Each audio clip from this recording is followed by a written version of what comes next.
那现在呢，我们把泡沫已经都放回原装的这样的一个箱子里了，现在可以处理磁棒了。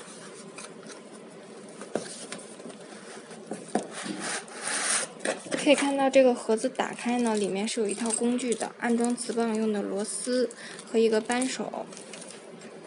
打开这个部分，这个就是磁棒了。这个时候呢是需要仪器的配合的，我们可以看到现在是一个未开机的这样的一个状态。打开仪器右后方的这样的一个电源开关，仪器就开机了。可以看到开机的时候指示灯是有颜色变化的，只要是开机呢，我们指示灯就是亮起的，黄色橙黄色。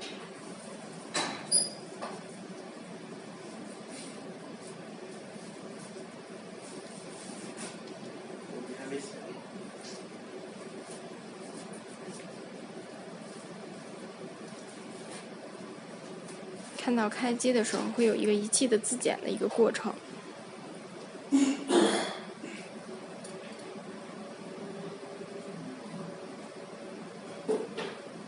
自检结束之后的话呢，页面有变化，可以输入密码。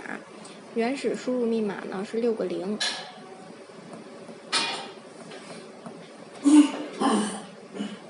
登录，就进入到我们操作的这样的一个主界面了。来具体的看一下这样的一个界面哈。在最一开始的时候呢，因为磁棒呢是属于脱机状态的，我们现在要把磁棒安装上，所以需要用到这个维护检测。第一个就是更换磁棒，只要点击更换磁棒呢，我们的这个磁套和磁棒的这个架子的位置是有变化的。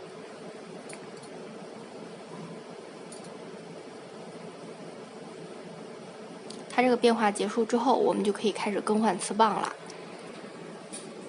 首先把舱门打开，看一下这个磁棒的盒子哈。这个里面呢，不同的 L 型位置是对应的，跟这个仪器里面。拿出第一根磁棒，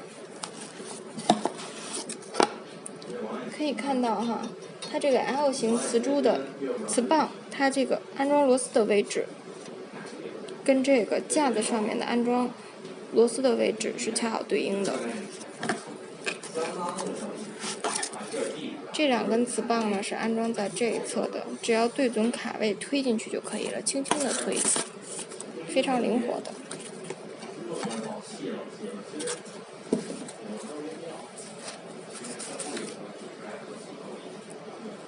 对准这样的一个卡槽，轻轻放入。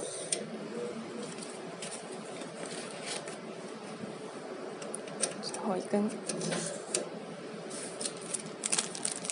那么呢，我们刚才提到的这个袋子里面，它这个扳手除了扳手之外的话呢，还有4根螺丝。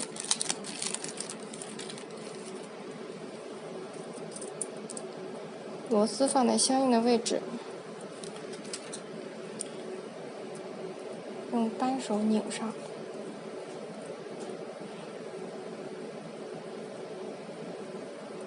就可以了。那么呢，现在4根螺丝已经依次安装好了，磁棒就安装完成了。把扳手收起来，放回盒子里面去，合上舱门，看操作页面。我们现在更换磁棒已经完成了，可以部件回零。安装磁棒之后，它要有一个识别的这样的一个过程。